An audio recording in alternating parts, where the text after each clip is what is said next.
Hello and welcome to the Women at the Top podcast interview series. My name is Regina Barr and I am the founder of the Women at the Top network, and I'm going to be your host today.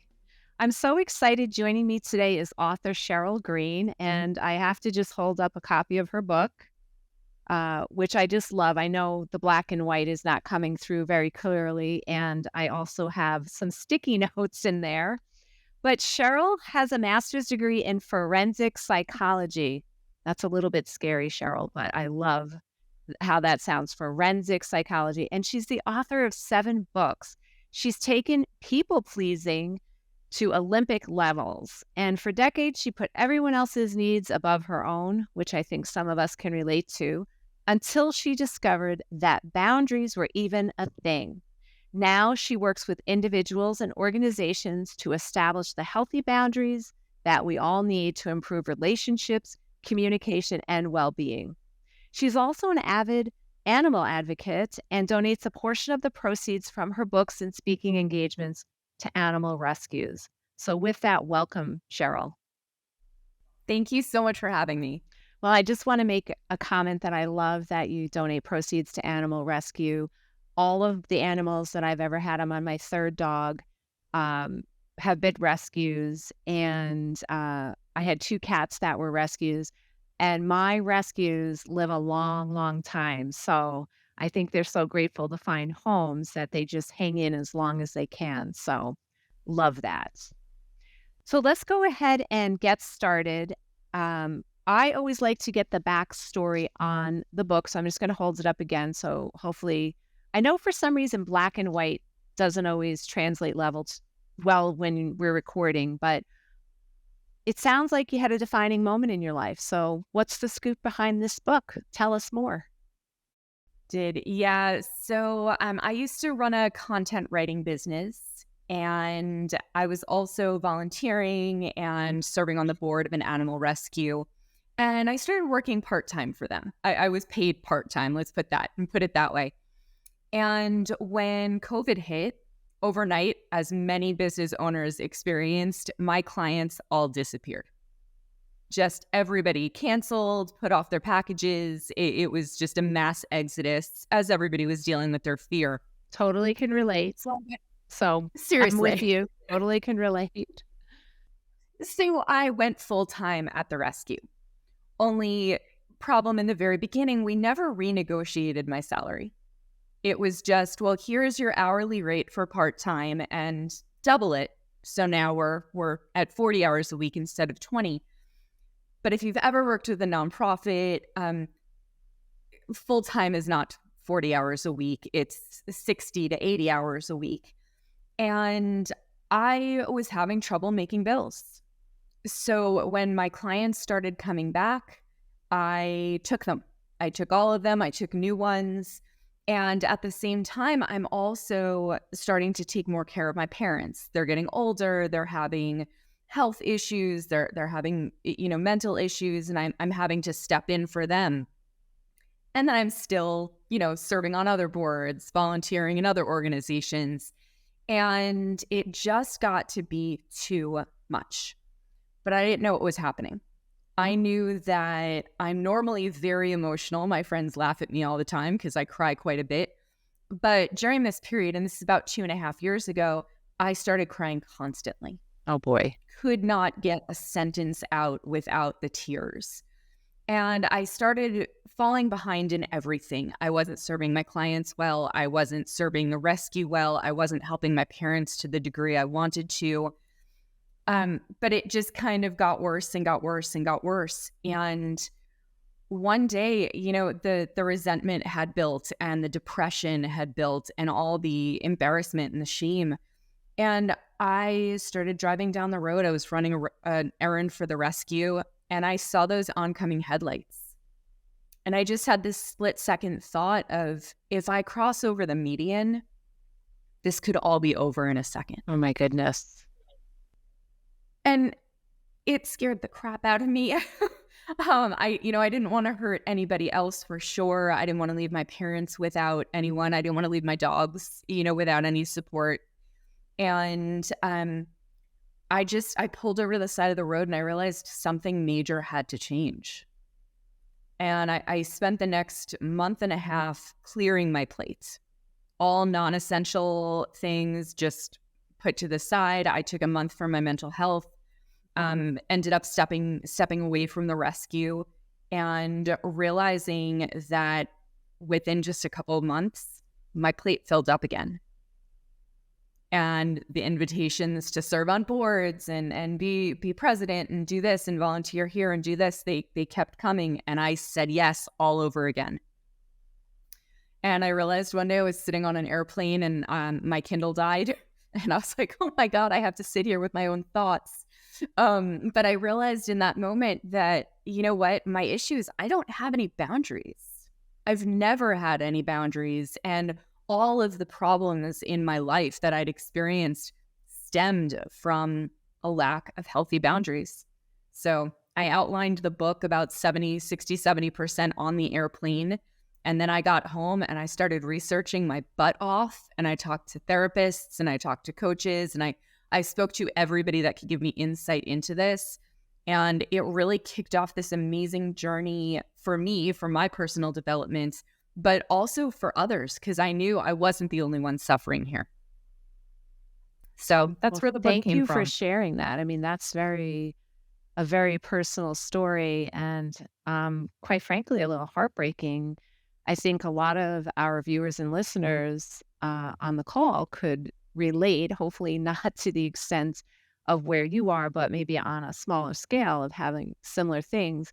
And folks on this podcast have heard me talk about my assistant, Chris Goswiller, and periodically she knows that I've gone through that where I have to reset boundaries and kind of exit things. So I think I've gotten a little better. We were just talking a little bit about that in the green room, but I'll have to ask Chris afterwards how she thinks I'm doing. So I do really appreciate you sharing that, because I think particularly for women, it's very challenging. And you mentioned some of the things. We are kind of like the sandwich generation, if you will, where you may have children or you may have parents and we've got careers. And I do think that people who get things done and are successful get asked more often. And there's a reason for that, right? Because we will run ourselves into the ground to take care of things for others, often putting ourselves last. So let's get to it and talk about setting boundaries, which is clearly what your book focuses on. You had me at know how setting healthy boundaries helps banish burnout, repair relationships, and save your sanity. So clearly an important topic. And as you experienced, many have a hard time setting boundaries. So tell us, what are boundaries, right? Because maybe some of us don't really know, and why they're so important.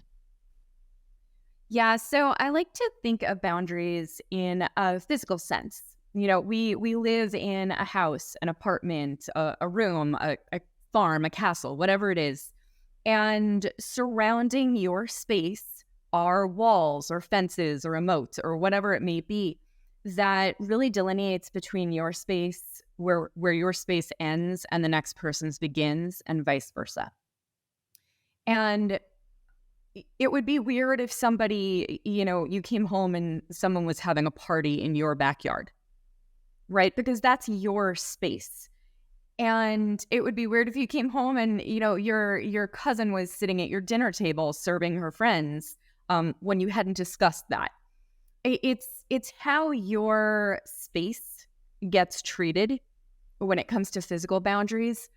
But in essence, boundaries for us are how we allow the world to treat us, what we tolerate, and how we allow others to treat ourselves and, by extension, our stuff. So our material possessions. And I created my own category here with family, because really, how do you allow people to treat your family, your kids, your parents, your spouse, your dogs, your cats? So boundaries are really what we tolerate and what our expectations are for other people, and vice versa. So tell us, why are they so important?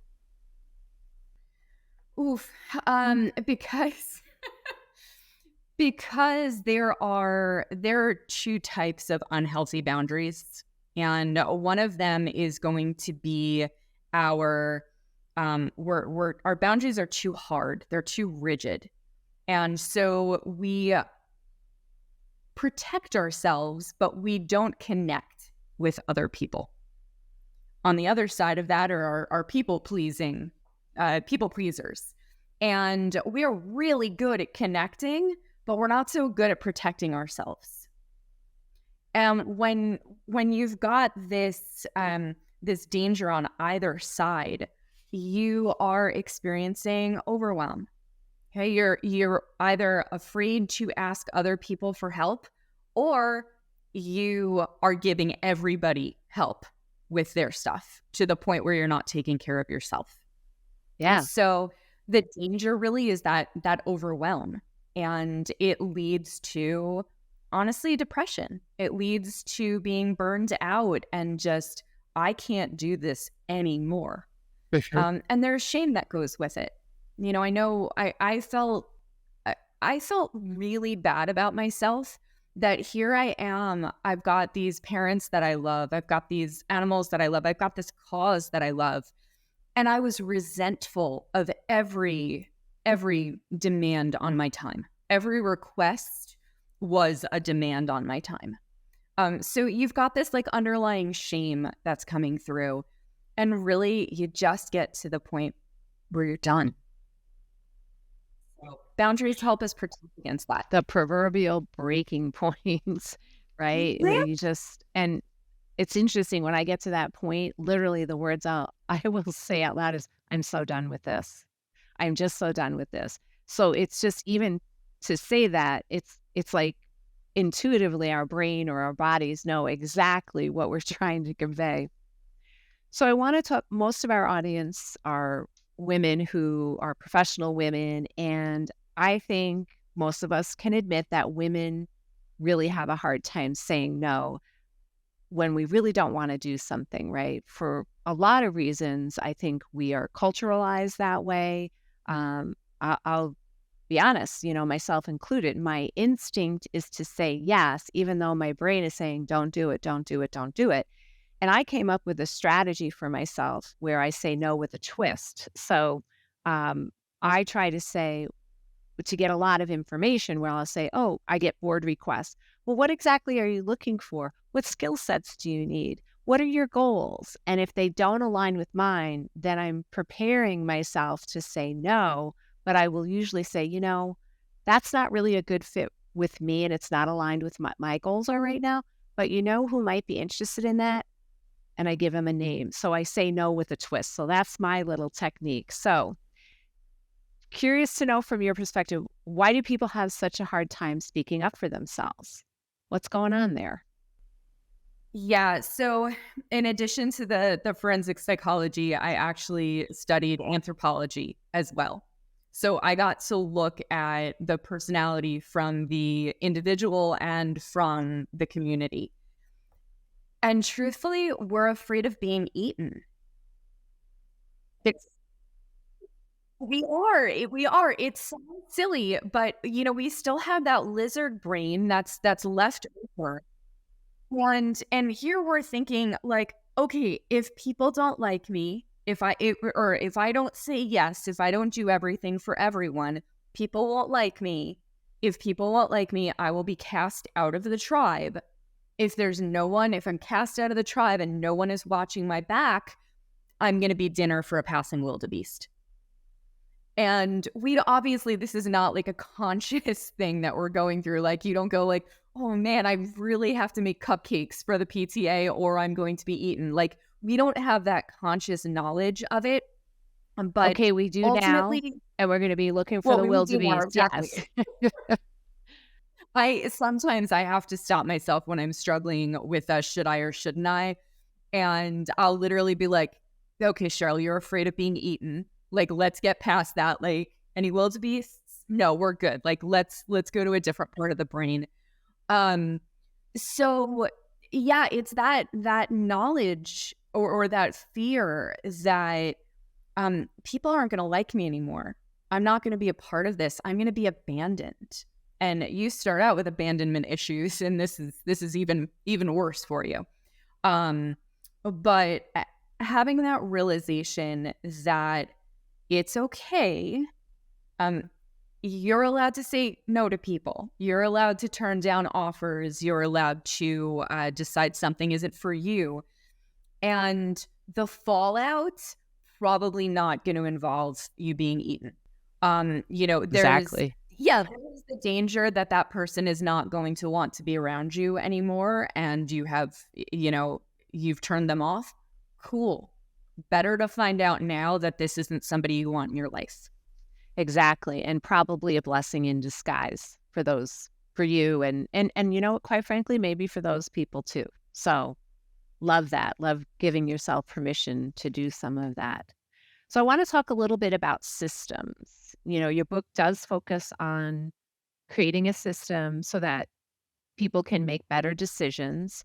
So tell us a little bit about how our belief system plays into doing work around setting boundaries. How does all that work together? Yeah, so a lot of those internal beliefs that we are raised with, especially women, that our worthiness comes from what we do for others. That our lovability, is that a word? I'm going to go with it. That our lovability comes from really how we serve others, how sweet and kind and and just perfect and that we are for other people.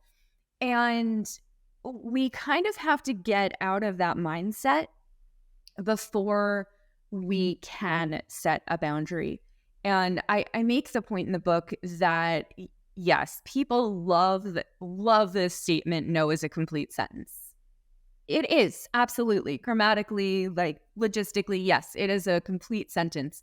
However, if you were led to believe, if you were raised to believe that you don't have the right to say no, that doesn't help. So first we have to internalize the fact and the knowledge that it's okay. It's okay to put yourself first. And that is super hard for us people pleasers. And I mean, codependence, like, ooh, that's rough. But first we have to realize that. Yes. And then we can start making better decisions. And then we can start setting healthy boundaries and communicating better. The interesting thing about no is a complete sentence. And I'm generalizing, but in general, I think women do feel like they have to fill in like the white space, right? If you just put no on a piece of paper, they'd want to fill it in. So when we speak it and we say no, we don't just say no. We say no, and then we go on and on and on, like, speaking and adding and embellishing and apologizing or whatever. And a lot of times I tell women, if you're going to say no, say no. Zip your lips, which is really hard for most people to do that because we want to fill in the airspace. And sometimes maybe we need to fill in the airspace, but you know what? I guarantee if you get comfortable with a little bit of silence, the other party will fill in the airspace for you. So I do like that, though. No is a complete sentence. All right. So go ahead. Oh, no, I was going to say, I think there are certain circumstances where you do want to give a little bit of information where it is the relationship warrants it. But I think you do have to think like, does this require anything? And I learned a phrase. Someone said this to me and it hurt when I first heard it, but I was like, no, that's actually really good. I'm sorry, I can't support you in that way. I like it. Done. I like how you talked about relationships also. When I talk to people about negotiation, it's sort of like it's going to be easier to say no to a used car salesman than maybe to your boss, right? Maybe at the used car salesman, you can just say, no, not interested and move away. Maybe you're not going to just tell your boss, no, I'm not going to do that. You probably need a little more. So it's being aware of right? Yeah, no, I'm not going to do that. Catch you later. Not probably going to work. Yeah. But just having that awareness that you can determine how much uh, filler you put in with your no is dependent on the relationship. You don't have to do it with every person that you're interacting with. Because quite frankly, then it Yep, gets exhausting, right? Because then in our it heads, does. we're going to start saying, well, I should just do it. And then it'll be just Yeah. easier. No, it's not going to be easier because it'll make it harder to say no the next time. So just evaluate the relationship piece. I really like that piece of what you've said. So, all right. So you had referenced people pleasers, and I will guarantee that there are a few people pleasers listening in today. So how do you communicate those boundaries to family, friends, coworkers, etc., especially when we've probably trained them in a different way? So how do we communicate? Yeah, so the first step is pausing. And I liked what you said about the I'm asking all these questions. I'm trying to determine if I really even am the right person, and I'm preparing to say no. You paused. You are buying yourself some time with questions, and that's amazing. What happens with us people pleasers, and I can say this because I'm recovering, or I'm in recovery, I should say. The question is being asked, and before it has finished coming out of someone's mouth or email or whatever, we are like, yes, sure, I can do that. Yeah, and I can also pick your car up from the mechanic and the dog, and I got this. I'll take care of you. And I call it yes vomit. Not everybody loves that term, but it really is that yes is flying out of our mouths before the question's done being asked, and sometimes before it's been asked at all. We want to be the hero, we want to be the savior, and we come flying in like, I can fix that for you. I can do that for you. And the very first part to communicating is stopping yourself, like, clamping your hand over your mouth. You don't actually have to do that, but taking that pause, figuratively, yes. Taking that pause and first of all, getting out of that automatic response so that you can think. Because look, sometimes the answer is yes. If you're a people pleaser, chances are you are truly a good person who wants to serve and wants to help others. And having healthy boundaries and communicating healthy boundaries isn't about saying, no, screw the world, I'm not helping anyone. It's not about that. It's just making better decisions. And once you've created that pause, once you've given yourself some time to think, and sometimes it sounds like, that sounds like an amazing opportunity. I have to go check my calendar. I'll let you know tomorrow. Or I need to talk to my partner, or I have to check my bank account, whatever it is. I will get back to you by so and so date. So that's really that first part of it is, how do I pause and give myself time to evaluate? And then once you've determined whether or not you actually want to do something or have the resources to do it, then you can think about how to communicate that with the other person. And sometimes it's just a no. Sometimes it's a no, I wish I could help you. Unfortunately, I have X to do that day, or whatever it is. And sometimes it's, I would love to help you, and I need to put my own conditions on it. And I call this the yes and response for improv. And that's, yes, I would love to babysit your kids for a night, but you know what? I can't do Tuesday. If Thursday is an option, I'd be more than happy to do that for you. And then Exactly. they, like, the ball's in their court now. You've given your response, which is okay either way. And now it's up to them to say, you know what? I really need somebody for Tuesday night. I have a whatever. So I'm going to have to find somebody else. Or, you know what? Thursday night would be great. Thank you for your help. Yeah. So I think sometimes, and sometimes people will say, oh, well, thanks for thinking about it. That won't work. And they move on. It's sometimes we create the scenario in our own minds. We need to state our position or our needs or make our needs known and let the other party weigh in. Like, don't make all these assumptions in our heads. My gosh, we are our own worst enemies sometimes. So, okay, so I got to ask, sometimes, let's say we're doing all this, preparing, figuring out our boundaries, we're communicating it, we are doing everything right. We tell someone no, but they will not take no for an answer. Now what? Yeah, so there's going to be three different type of people in our lives. Some of those people, you're going to set a boundary and they're to like pat you on the head and be like, I'm so proud of you. It's been years in the making. Congratulations. Unfortunately, that's a very small percent of your personal circle. The next one is going to be like, ooh, wait a second, that hurt a little bit. You've never said no to me. We don't like change as human beings. So it's going to take me a minute. And maybe they're going to go and, lick their wounds, and then they're going to come back, or maybe it's going to take them a little while, or they're going to turn around and go, yeah, you know what? I'll find somebody else, or whatever it is. And that's cool too.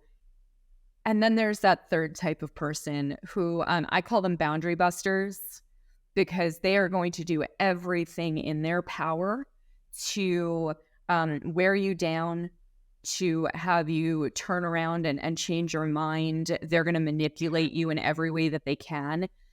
And ultimately, they either don't deserve to be a part of your life, or they don't deserve full access to you.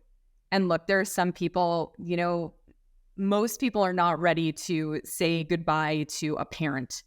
But often they are, huge boundary busters in our life, or a good friend or something like that. And you don't want to say goodbye, but you need to put a boundary up and see, this is the access that they get to me.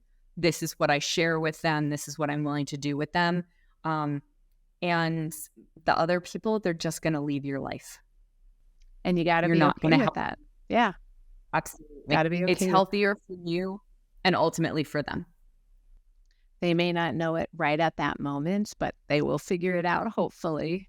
Yes. So it's hard to believe, but we are already winding down on our time, Sheryl. So if you had one piece of advice, if you could only share one thing, or ask our listeners and viewers today to take one thing away about setting boundaries, what would that be?